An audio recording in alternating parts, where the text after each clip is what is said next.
Ray Levitt. I'm going to talk to you about indoor rowing on the Concept2.CTS.IRF. And we are going to start off with how to prepare the rower for a workout. And assuming the rower is stored in two pieces, you will firstly need to assemble the monorail to the front end. And to do that, you're going to fit this loop on the monorail, on this little receiving bar on the front end, and you will lever them down. So you know it's in the right place when they start moving and this black latch sits in place. To reverse the process, you lift up on the black latch on the front end first and lever up. The performance monitor should be positioned such that when you're rowing, you can look up without craning your neck in either direction.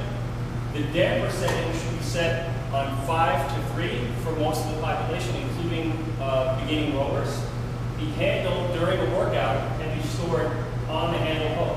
During storage, it should be returned against the flywheel cage.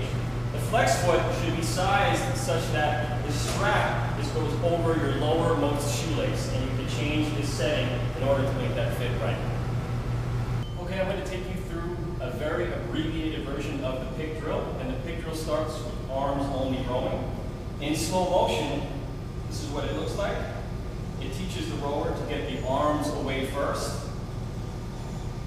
And here the arms don't stop moving, keep them moving. Once this is established, you can add the body over. So from this position, I'm leaning slightly back, about 5 to 10 degrees. And after the arms come away, the body comes over. This is arms and body only.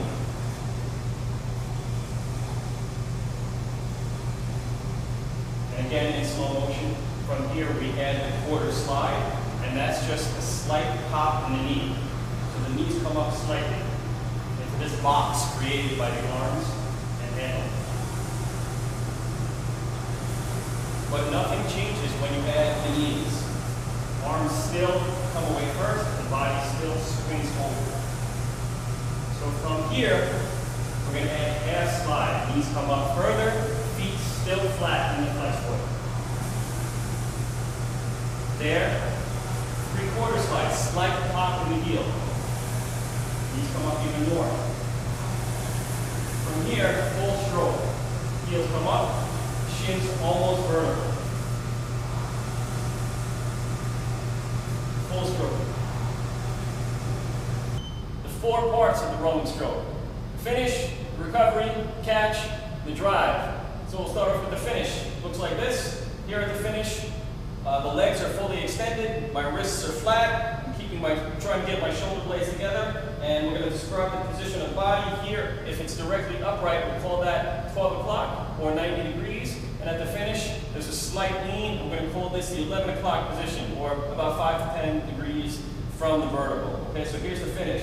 From the finish, you go to the recovery, in which the hands come away first, the body comes over, then the knees come up. Important point, the knees come up after the hands and body come over, okay? So arms, body, then legs, okay? Continuing on with the recovery, we end up at the catch, where our hips are in the most closed position during the stroke.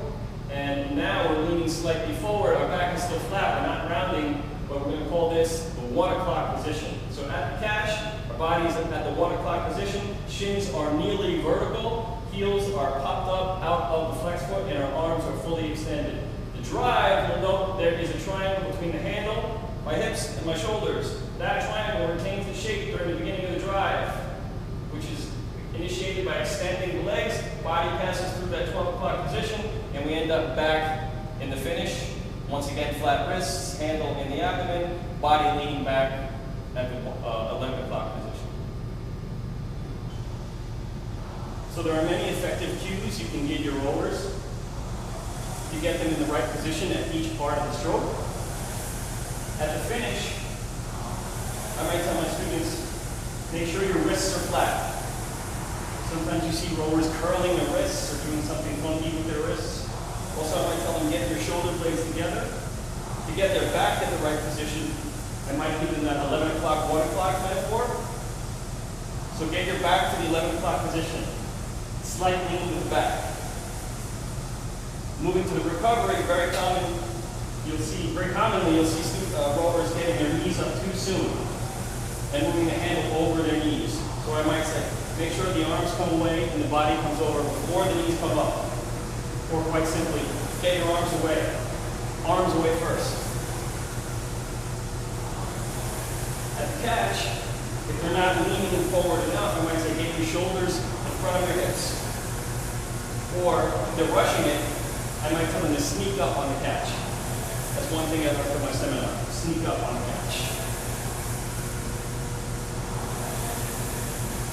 If they're doing something funky on the drive, I might tell them to initiate the drive with your legs, not with your back.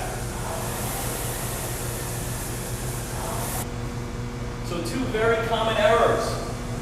The first one, you'll see a lot of rowers doing funky things during the initial part of the drive. One of them is they pull with the arms too soon. They initiate with the arms. And what I would tell them is initiate the drive with the legs, not with the arms. Leave the arms extended. So I would say initiate with the legs, not the arms. A little bit more complicated, but I tell them to maintain the shape of your body during the initial part of the drive. Specifically, this triangle between the handle, your hips, and your shoulders shouldn't change shape during the initial part of the drive, at least until you get to half slide.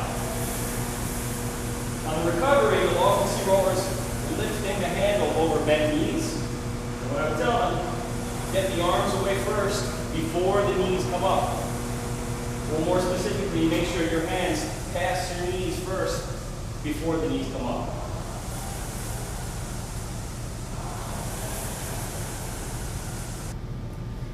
So I'm going to talk to you about how to set up your monitor for 1 minute of work, followed by 1 minute of rest. In other words, 1 minute of intense rowing, followed by 1 minute of easy paddle. So the first thing, hit menu back, select new workout, then select intervals, time.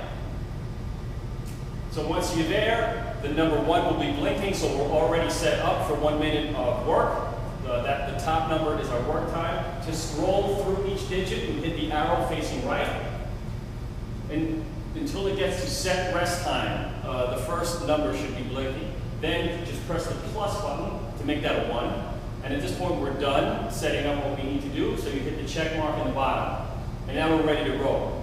The timer will start once we start rowing. So here we go. So this would be the 1 minute of work, or 1 minute of relatively intense rowing. And here, it's a relatively low stroke rate, but I'm pulling fairly hard. And the timer is counting down. We're at 40 seconds.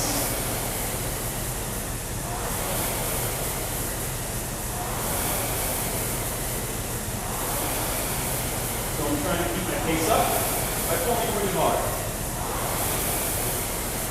And after 25 more seconds, I'm going to switch to the easy paddle.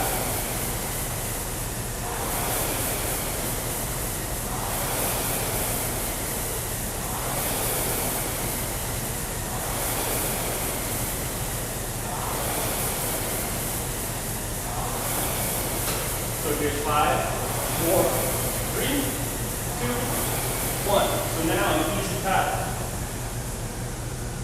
The difference is I'm not pulling nearly as hard. The stroke rating is pretty close, but I'm not pushing or pulling, depending on how you look at it, with nearly the same force.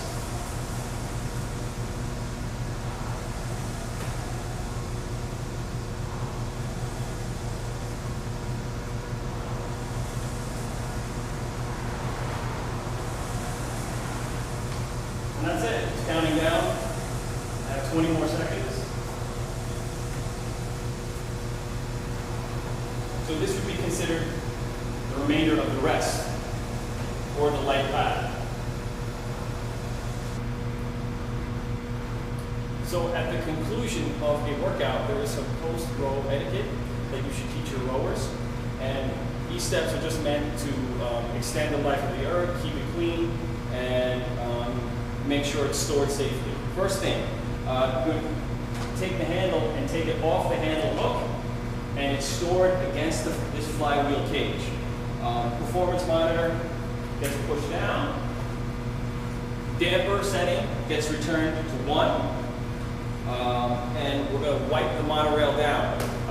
You can use kind of any sort of light cleaner. The gym I work out here has gym wipes around that are great for this purpose. And they're slightly moist.